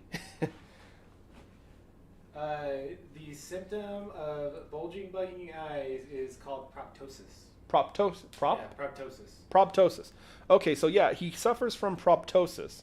But the thing is people go, well, that might not have been the S killer. We don't know because we only know the S killer from him leaving the letter S on your phone or your computer and stuff. But that's the ghost story. Supposedly, the S killer is some kind of weirdo creep who stalks people online. He kills them supposedly with knives. He's fond of slashers, apparently. And according to one account, he has these freaky bugged eyes. And again, he looks meek. He looks skinny and pale, but he's actually very strong. Assuming that this lady was actually attacked by the S killer. Anyway, though. But, yeah, those are our serial killers for tonight. And we are exactly at 8:30, so I think we're making really good time. Choopy, if you wouldn't mind, could you please put us behind a curtain so that we can... Oh, yeah. So that we can get ready for Fuego Box time. Not actually sponsored by Fuego Box. Not sponsored. We are not sponsored. It's okay. Don't be scared. I know. He's kind of... Oh, God damn it!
We were gonna do this one first because I love the name. That horrifying face. And then We're good? Or We're back? this one first, maybe, because I think this one's gonna be the worst one out of all of them, in my opinion. Okay, let's do that one Yeah, let's go with first. this one first. Hi, everyone. We're back. Hello. Hello. Are we all here? We're all here. Look at that. Hey, look at that. I'm going for comfort tonight instead of fashion because, everybody deserves Eevee slippers now and again. Anyway, though. Alrighty, no one's saying anything yet, but okay. Welcome back, boys and girls. Welcome back, boys and girls. We got Fuego Box in the house. Not sponsored. Yet. Yet. Never say never, children. But okay. So, you guys, this is your thing. You want to address the... So, we actually had 4 hot sauces for you tonight because our good friend and host, the Prince of Darkness here, my bad, the Prince of Darkness, Thank you. TM, by the way. TM. decided to buy us a little bottle of my favorite pain right here, the Exceedum. So, we got our 3 hot sauces that we got from Fuego Box and a bottle of Absolute Misery. So we got... And for the this record, we do have ice cream on hand, sorry. for the week. And we have deviled eggs that I made out of Tara's pickles. Those were good. And the purple peppers that we tried last week. And we have some pig over there. Yeah, we got some pork, we got some bread. We have all the bases covered because this is going to be pure agony. Yeah, this For Exceedum. them. Maybe the Exceedum. If I remember correctly, when I tried that, it actually made me cry. So No man is big before Exceedum. Anyway, though, let's talk about this thing. Okay, so we got the first one, Sinai Gourmet. It is a jalapeno maple sauce from Canada. Well, maple, Canada. Oh, Canada. They got to put syrup in everything, I guess. But I have no clue how this is going to taste because the two seem like they should just be kind of far apart from each other. I'm picturing it's going to be like maple syrupy and very mildly spicy. That's what I'm picturing. That's kind of what I'm guessing too. I think it's going to be good. The weird thing is it's kind of a paste. It's not really a sauce. It's more of like a what would you describe it as? Kind of like a what's that stuff that they use? The basil stuff. Pesto. Pesto, Like yeah. a pesto, yeah. Yeah, it seems more like a pesto than an actual sauce. So, without further ado, I found the box. The box? Oh, the Fuego Box, yeah. Not sponsored. Now, you just stick that there. Oh yeah, so Where's the little bookmark card thingy? right here, we have Wanna two read it off? bread, normal bread and brioche, vegan brioche. brioche. Plant-based brioche that I got Yep. free from work. Mr. Bishop can see us. Hi, Mr. Bishop. So, Hello. let's go ahead and read off this card here. The Sinai Gourmet Jalapeno Maple. Sinai Gourmet's Jalapeno Maple is a fresh hot sauce made with 100% fresh ingredients. Weird that they had to put that in twice. It makes it a little suspect, if you ask me. No additives and nothing artificial. Showcasing fresh jalapenos and real Canadian maple syrup, jalapeno maple is a perfectly balanced mix of sweet and spicy. Rarely seen, this hot sauce is vinegar-free, which means it is much less acidic and easily pairs with even the most premium ingredients. Funny tidbit, it took Sinai Gourmet over 2 years of testing to perfect a shelf-stable, vinegar-free hot sauce. Along the way, there were many exploded jars and unintentionally fermented sauces. They put the word fresh in there 3 times, so Yeah. if it doesn't taste fresh, we're gonna have problems. Here's the ingredients. Fresh in bold, jalapeno peppers, real maple syrup, fresh herbs and spices, fresh lime juice, extra virgin olive oil, and fresh garlic. 7. 7 times. If it's not fresh, we're gonna have to sue somebody for false advertising. It'll be a nice fresh lawsuit. Shake well. See, it doesn't say fresh on the front. No, right there. Fresh Yep. hot sauce. Okay, 8 times. 8! Anyway, so what does it say to put it on? It says steak, salmon, shrimp, burgers, basically anything that you cook on a grill. Okay, so it's a grilling. The pig or the bread? I'm gonna do with the bread. Well, is this the brioche or the white bread? The brioche is the yellow one. Okay, I'm going for the white bread. But not for racism, right? That it has a pop top. yeah, but I want to smell it. Oh yeah. That actually does smell fresh and it smells like jalapenos. That smells really good. I don't think it's going to be too spicy though. Kind of smells like cilantro. See, I smell it? Yeah, it's kind of Hi like there. jalapeno Woo! cilantro. It smells really good, actually. It does actually. That does smell. I hate to say it, but that does actually. Yeah, it actually smells pretty good. And it does. Yes, cilantro. That smells more like cilantro than anything. Is there any fresh cilantro in this? I don't know, but no, it was vague. Fresh herbs and spices or something. It might be the. they're proud of this fresh product. It might be the mix of the jalapeno and the lime juice, kind of getting that that cilantro taste. Shake it like a Polaroid. Should have Mr. Bishop. Would you like to do the honors of shaking the hot sauce? Oh yes, let me. Y'all remember the incident last time with the lizard? Good boogly moogly. I can tell you one thing. I definitely do not like the way it spreads. Oh. See the only? Oh. Yeah, it definitely comes out as more of a pesto than an actual sauce. That is. I'm scared because it's reminding me of wasabi. Yeah, it's kind of crystal-y. Look, there's like little crystals in there.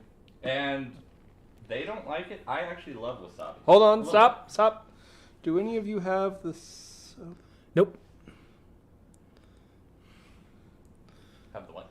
The soap cilantro gene. So I need for to the know if I can optimally make fun of you. So for the uninformed, there is a gene that affects part of the population that actually makes cilantro taste like soap. It's kind of rare. I think it's actually a little bit more common, but yeah, like people that have that gene in their body can't eat like fresh cilantro or cilantro at all because it literally tastes like dish soap to them. It's the weirdest thing. Well, gentlemen. Cheers. All right. Oh. Oh, it's not that bad. That was good. It literally just tastes like spicy cilantro, though. Very weak spice, very herbal. I think this is the first hot sauce we've ever had that I can actually say it tastes floral. Yeah. Thank you. That's the word I was looking for. I definitely taste the cilantro. There's no spice at all though. No, not really. I got like a little hint of something at first, but then it just disappeared. I do want some ice cream though. Got completely overtaken by everything else. It's not bad. You know what that'd be really good for? Not even cooking. That would be good to just put. This would be good to just put on a taco after you cook it. Where's the maple syrup though? That's what I'm wondering. Yeah, I'm not getting sweetness at all. It tastes literally like just putting some cilantro in your mouth. Yeah, it's like cilantro, maybe a hint of lemon and a hint of jalapeno, but not spicy. Oh, no, no they- maple syrup. Just so you know, they put the word fresh on this 8 times because they also have the word fresh in French 4 times on the back too. So. All right. We ignored that. Wow. That was really good. Well, But as you do with all things French. It's not. Oh, nope. 13 times. Blessings of the Great Horned Rat. Blessing. But, it's not actually that bad. I'm a little disappointed that there's not that much spice, and it really kind of doesn't taste like maple syrup. It literally just tastes like cilantro paste that somebody just kind of dipped a jalapeno in. It's cilantro paste with the memory of a jalapeno, kind of like a LaCroix. You know how you get the breath of lemon, and it's mostly just angry static water. This is what this is. This is the LaCroix of jalapeno-based hot sauces. Now hold on. But is it fresh? Does it taste fresh? It tasted fresh, yes, actually. Very fresh. Okay. Try a piece of the pork with it. I think it would go, like you said, really good on a taco. Yeah, give me a dollop. Like really good on a steak. It would go really good with meat, I would say. There you go.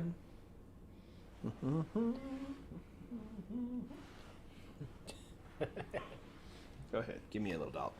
You want a piece? No, I am good. Now, I'm not actually a fan of pork, so I'm not going to try it with the pork. But next time I make something with some beef, I'm definitely going to try it on there. Oh, it's good. Yeah, definitely beef would be really good too. Maybe with a little bit of extra added lime juice. Like even like a little You bit know? of lemon. With the pork, there is a little bit of sweetness. That makes sense. Sweet meats would compound on that. So very cool. The spice is like There's spice. like 0.2. There's like no spice. Even for you. So if you're saying there's no spice, then there's no spice. I'm not getting any spice at all. Okay, so I am going to try this Fanta, though. I've never tried Fanta before. I'm sorry. this next one is my favorite because of the name. Okay. I'm saying this without any hint of irony or any sort of like negative implications. I love like African names and Africanized names. So like this is probably my favorite hot sauce that we've had so far. I don't know how it's going to taste, but I love the name. It is Shaquanda's West Indian Curry Sauce. Shaquanda? Shaquanda. If you want to go show it on the camera and see if you can zoom in on it. Show that face. Show that beautiful face. It is an absolutely wonderful hot sauce. Yeah. But yeah, it is Shaquanda's West Indian curry hot pepper sauce.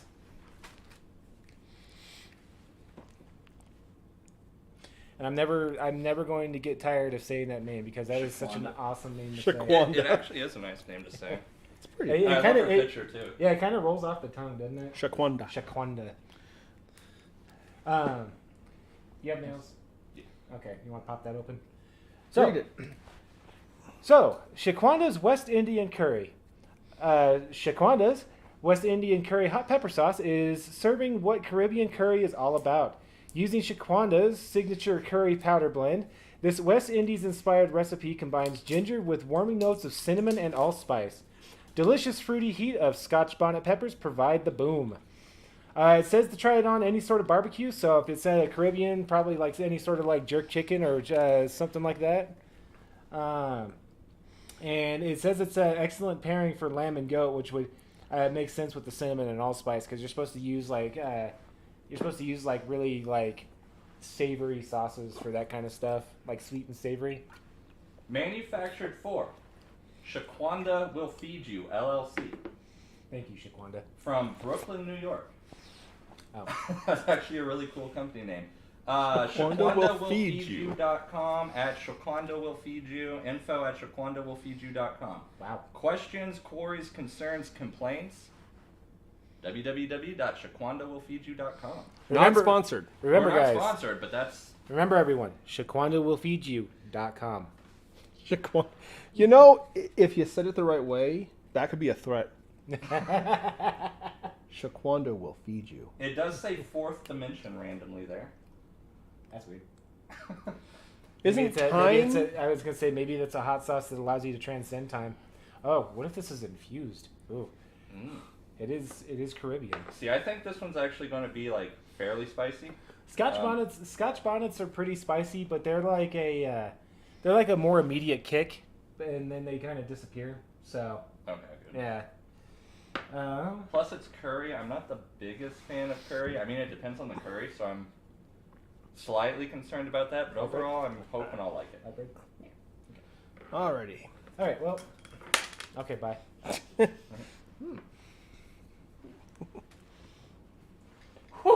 Oh boy, I'm scared. It's not bad. That's just strong. Whoa. Oh.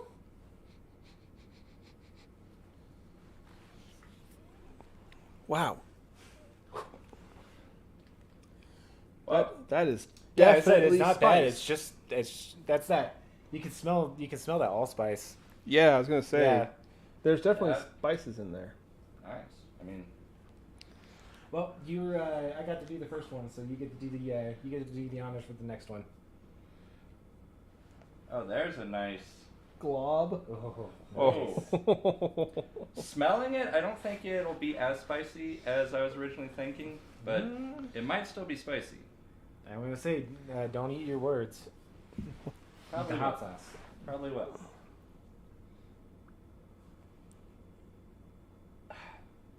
We had one like 6 or so months back that smelled very similar to this. Let's go ahead and cap this because my wild flailing arms will knock that over. All right. All right, guys. Here we go. Here. 1, 2, 2, 3. 3. Oh. Kind of tastes like a tomato. That is very curry. Mm-hmm. That's good curry. Yeah. Very mild spice. Very, very mild. Unless it builds up. Yeah. It kind of That's actually pretty good. That's a nice sweet curry. Yeah, it was actually less sweet than I thought it was going to be. So. It was slightly a slight sourness, but like I said, like you said, it was kind of just like a tomato. Mm-hmm. It is. See, I'm getting like ginger or like. It is kind of cinnamon, burning. Like it's weird because like I tasted the cinnamon more, but I smelled the allspice more. So, that's not actually half bad. That is pretty good. That's There you go, actually a there. nice curry. Now I can tell you one thing. This right here would go good on some like eggs or like a good. Ooh. We do have eggs. Yeah. Oh yeah. You want to do me the honors and help me out here? Hold on. Let me make a little. Boop. Make a little divot. Little dip. Yeah, there we go. Ooh. All right, there we go.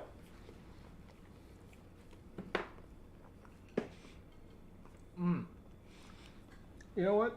Give me one of the plain eggs with that. Where'd it go? Oh. One of the plain eggs? Alright, 1 second. Let me get me an egg. Okay, so that is the tastiest deviled egg I've ever had in my entire life.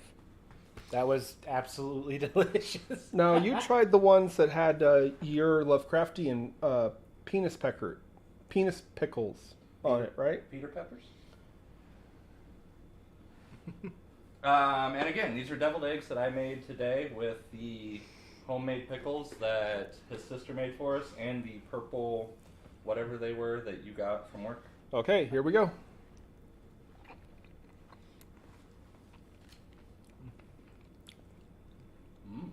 That was super tasty.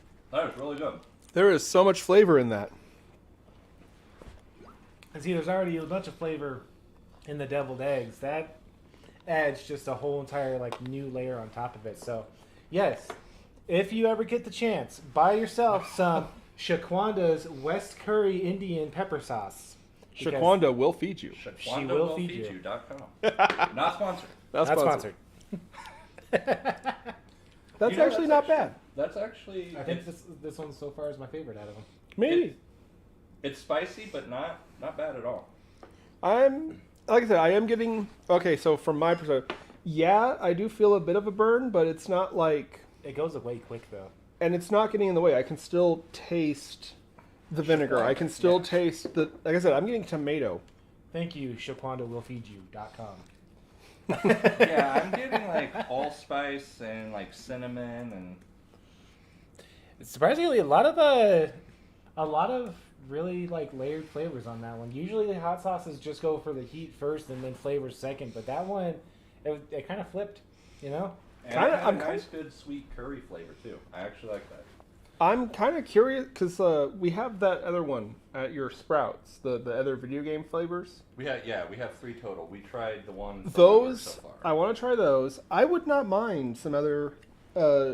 I'm assuming she has other flavors, other hot sauces. Yeah. Well, she has like a website and a bunch of stuff. So We might have to look that up. We'll look it up after we get done. Yeah. Anyway, though, we have Alright. this one. So, Oh, boy. last one. No, not last one. Last official one. Last Fuego one. This one is called the Southern Air Market Peace and Plenty. It is a fish sauce, I'm assuming. Just because it has a big old fish on it. I know you probably can't see that, but if you want to show that off. we told him before the show that we were putting bread on his head tonight. I don't even remember what you did or said. Payback for last time. Yeah. But I mean, as he's showing it off. So the Southern Air Market Peace and Plenty sauce. Tom Morale's experience, expertise, and exposure to his South of Somewhere motto inspire his sauces and spices, each telling a story. Taking inspiration from his travels, Tom blends seasonings and spices from across the globe back into Southern cuisine favorites. These seasonings really build and play up the base ingredient of the dish one is preparing, whether it's seafood, poultry, or red meat.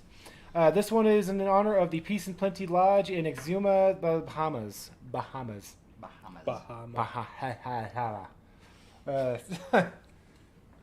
So, it's either going to taste really, really good and really tangy, or it's just going to taste like cayenne and dirt. So...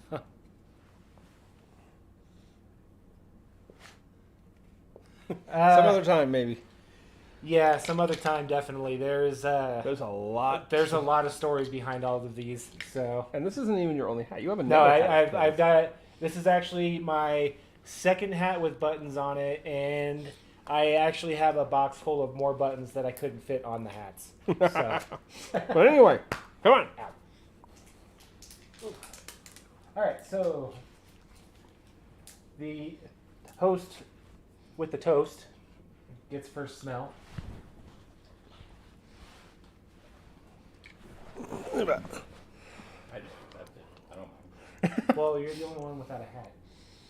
Whoa, what the hell? Is that really good or really bad? It has pineapple. What the and hell mango is in it, this? And I'm excited about pineapple. Okay, I'm going to say this before you guys smell. I'm a little hesitant about the mango. It smells like fruit punch. Oh, Ooh. that's different. I literally had to stop and think about that for a minute. I was like, what does that smell like?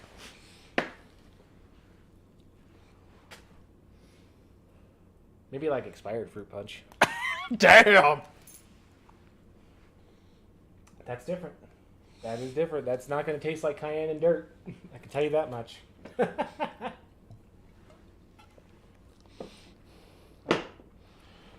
Ready? It smells like fruit and vinegar to me, honestly. I'm excited. I don't think it's going to be as good as the other two, but... So it smells like what would happen if we combined both of you guys. Fruit and vinegar. It's my show. Hey, you invited me on. Hey, this was your idea. Actually, I think this was my idea. Like, still, it's your fault. Actually, yeah, whose idea was it? The hot sauce tasting? I think that was mine. I mean, we've been doing this together for years. Yeah. But yeah, we just thought I'd do it on the show. I think we had talked about this the first time we did this show. We started doing this way back in like 19? No, it was earlier. No, it was way earlier than that because I was still going to school when we were doing this. It was shortly after I moved in 2017. You know, I think it was 2017. We have because we have the first. I dated the first book, but I'm not really too worried about it. But I think it was about 2017. We only have the second book down here. We're what you would call experts. Trust us. Ooh. All right, guys. Let me cap this real quick.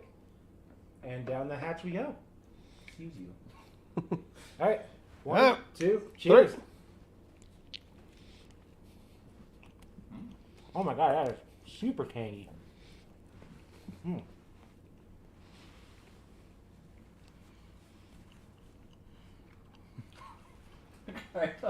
It kind of tastes like the smell of the highway on a very hot summer day.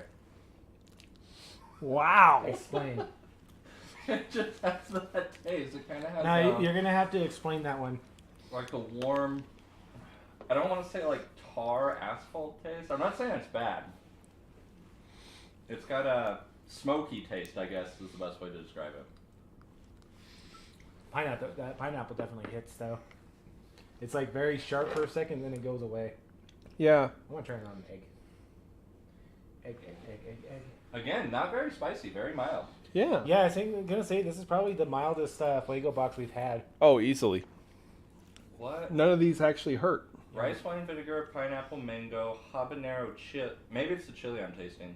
Oranges, lime juice, cane sugar, sea salt, So onions, molasses. Molasses and the chili are probably where I'm getting that smoky. It's literally 90% just citrus. Yeah, Yeah, it's very... very tangy. You want to give me a dollop on a piece of pork here? That's good. Yeah.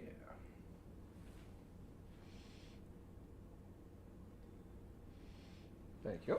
That's... Cheers. Cheers. They didn't even wait for me to get my Oh, I don't know. Thanks, guys. You're welcome. No, that's good. Not quite as good as Shaquanda's hot curry pepper sauce. ShaquandaWillFeedYou.com. Not sponsored. That is really good on an egg. It's really good on an egg. You want to give me one? Yeah, plain. You should try one of those. They're not bad. I fear the Lovecraftian penis. You know, it really when we dried them out, it really kind of lost a lot of its bite. You you had them like raw last week. This is true. Oh, it's dripping. It's dripping. Quick, get it. Get it. Oh. All three of these were really good.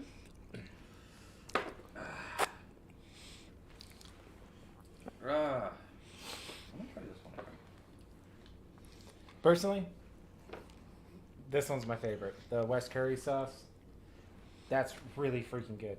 And please correct me if I'm wrong if Shaquanda is not an actually Africanized name. I don't know if it is or not. It just... It sounds African. Yeah, but... It's a pretty name. Yes. I have to agree, actually. I did think that was actually pretty good. Okay, let me try one of the ones with the peppers on it. You want to try it just by itself? Just by itself. Cap. Yeah, I'm getting vinegary and smoky from that one. It's not bad at all. I would say it is my least favorite of the three, but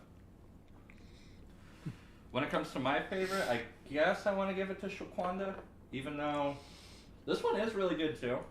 And Shaquanda definitely was the spiciest, even though it wasn't much spice at all. But I like all three because I can actually eat them. I was gonna say, like, out of a lot of the hot sauces that we've had over the years, I think this is probably the most flavorful of the bunch that we've had, and that's saying something because we've tried a lot. So it's the most flavorful and the least heat. Yeah, this might be my favorite box. But All three of these are really good. there is a price to be paid for good hot sauce. well, there you go. You get the honors. I am the Prince of Darkness, after all. Now, we have had this one before. We got this in a Fuego box maybe 2.5 years ago or so, and this is It the was- hottest hot sauce we Now, have had. I remember this one because this was the third Fuego box that we had gotten. And that one will forever live in infamy because this one was the first one we tried out of that. And we actually had to, if I remember correctly, we actually had to stop tasting the rest of them. Hold on. Listen. You can hear the screams of the damned. Oh, yeah. Oh, yeah. Now, there is one thing to remember about pineapples, okay? Pineapples actually have an enzyme inside of them that actually works the same as human saliva. So, pineapples are the only snack that eats you back. So, and that's I think that's actually one of the reasons why this hot sauce is so painful. I'm not going to put pork on your head because it's meat and that would ruin your hat. You're going to ruin my head anyway. Look at this. There's crumbs everywhere. I need to brush those off. Oh. But anyway. Say your prayers, boys. Really? There you go. Well, thank you. Yeah, I remember this being the most painful one we had, and I remember this lingered, and it felt like my tongue actually had a burn on it. Oh, man, that brings back bad memories. I can sincerely say, and I'm sure people are going to, it's like, oh, Kristoff, you're joking. You're over-exaggerating. No. Should you be the sort to pray for us. Because this is the hot sauce that made him tap out. Oh, God, yeah. Oh, it's oozing over the lid. Oh, it wants to be free. It wants to return Yeah, to it's coming after you. It wants to return to its master like the One Ring. All right. Here you go. It's a worthy sacrifice for pineapples. They're tasty. Yeah, it's true. Oh, I love pineapples. Oh God. Horrible. Yeah, it's bringing back some memories, isn't it? Memories. Memories. I'm not excited for this, to be honest. I mean, It brings to mind the stench of like a totalitarian boot placed upon one's neck. It's gonna be fun, but I'm not looking forward to this. I remember this being very painful and my tongue feeling like I actually burnt it. Immediately painful. Not just painful, immediately painful. What was the main pepper in this? That's why you. I remember correctly, it was like this scorpion. Sean, Literally from the same thing. safety Yeah, of the internet, Noruga scorpion. is telling us to not be babies. Oh yeah, Sean. Come Sure, on you up, hot buddy. stuff all the time. Come on up here. There you go. Ain't nothing to it but to do it, right? I feel like I should be chanting in Latin to keep this thing contained from like causing chaos. We already popped the cap. It's too late. I know. Oh. I know what you're doing, you evil bottle.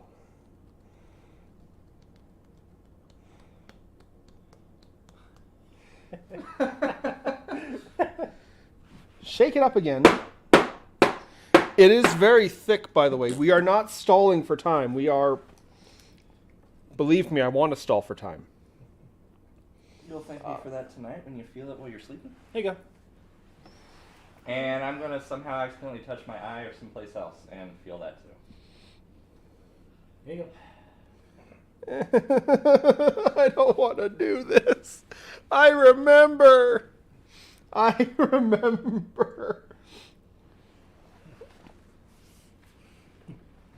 Now, was this worse than when me and Jesus rigged you with that jalapeno, where we took the seeds out of like 4 or 5 different jalapenos and stuffed it inside another jalapeno and gave it to him? Dude, I literally had a stroke, okay? They tricked me into eating a pepper so hot, it made Barack Obama president again. Anyway, though, are you ready? All right. 1, 2, 3. Oh.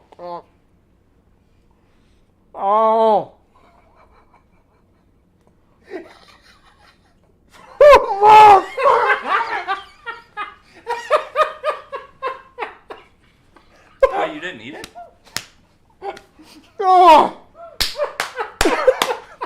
I'm gonna throw the football. What did you do? I'm sitting there pretending to eat it so I can see his reaction.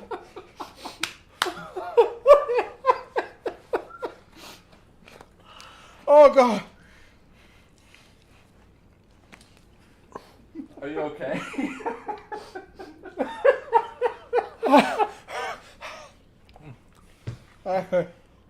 You know, that isn't actually half bad as I remember. Yeah, that's not as bad as I'm remembering, but it is spicy. You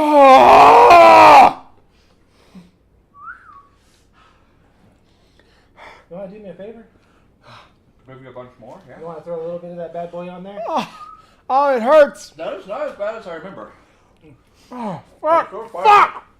I think we were just pepper newbies when we tried it last time. Hold on, you gotta kind of tap it a little bit. It's like Bigfoot. It's very thick. Oh, it hurts.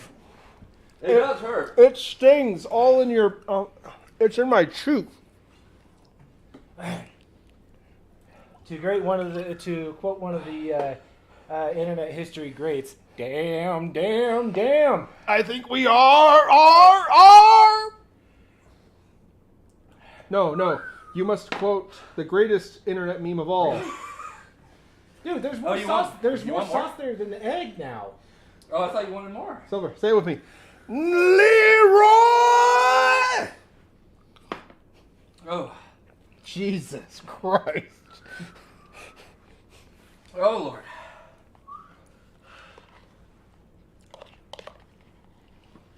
That is a very hot one. It hurts. I don't know what they're going on about. I don't taste a thing. Oh God, my mouth went numb. Oh, you're lucky. Oh, it stings. And every time I try to move my tongue, it stings more. Oh. Oh, there we go. There's the chili high. I'm lightheaded. I feel nauseous.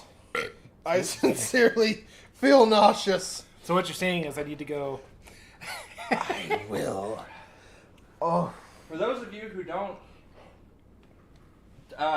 do a lot of spicy food, there is a chili high where you get lightheaded, and it's nice, but it's not worth the pain.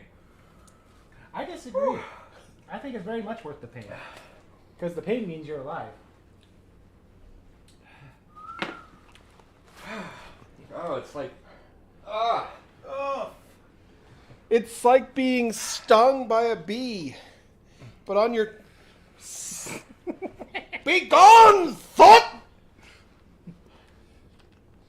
Here you go, Bear. Have that. There you go. It's full of fat, though. God damn it! I hate you all! Give me a little on an egg. Yeah, actually, the egg made it better.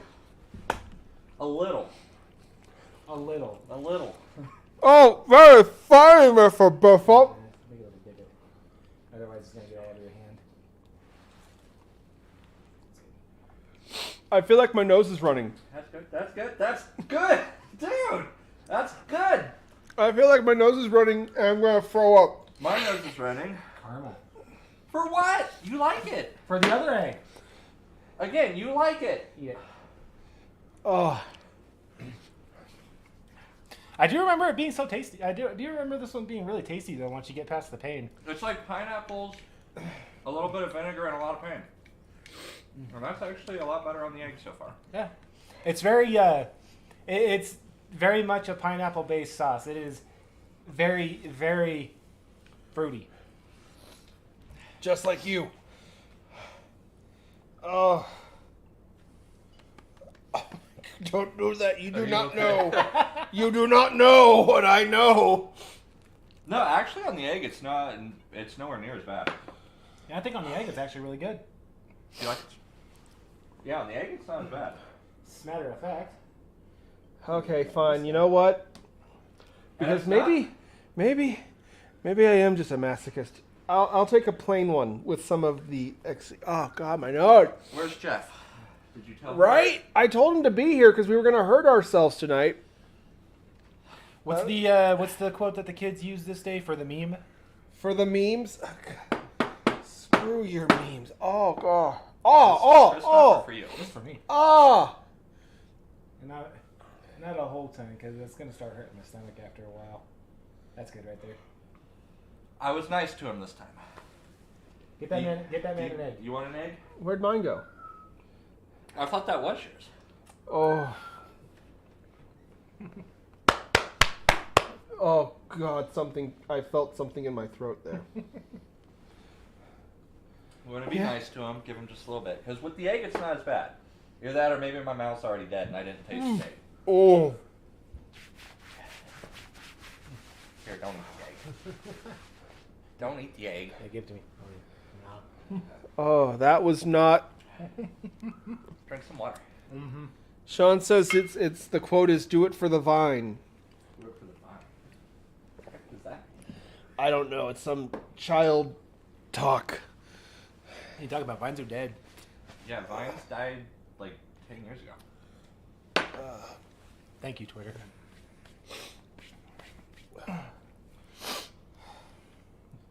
Well, we almost killed the host.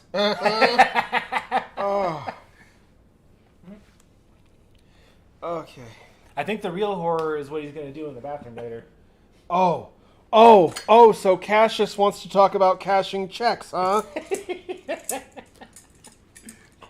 Oh, okay. Okay. I'm okay. It still hurts, by the way. Not really. It's going away, but yeah. It's starting to go away, but it still hurts. I still feel nauseous. I still feel kind of lightheaded, actually. All right, bottoms up. Mother... Mr. Bishop wants to know, is it as bad the next day? We'll let you know next week, Mr. Bishop. We'll let you know. Next week, if I can think straight for a minute, excuse me. Next week, me and the Bishop are going to go see Last Voyage of the Demeter. And then Wednesday, because we will be back to our normal time then, assuming nothing else goes wrong around here. And yeah, yesterday we had a bathroom reglazing thing for our tubs, and they sprayed stuff. I am not dead, Sean. It cannot die, which will lie eternal. And with the turning of strange eons, you will find that even you can shut your mouth. Fucking chaos monger. Next week, we're going to be talking about vampires and reviewing Last Voyage of the Demeter. Demeter, is that how it's pronounced? Is it Demeter or Demeter? Demeter. By the way, you got some egg on your face. Fuck you. Anyway. You didn't tell me that when I was on camera. Anyway. Get over there. Get over there. As for you all, I am still alive, despite the incredible pain and nausea I'm suffering from right now. Still the Prince of Darkness. Don't do that. It actually made me feel dizzy. Still the Prince of Darkness. Still be back next week. And until then, keep checking the shadows. Don't you dare! He hit me in the face with his butt.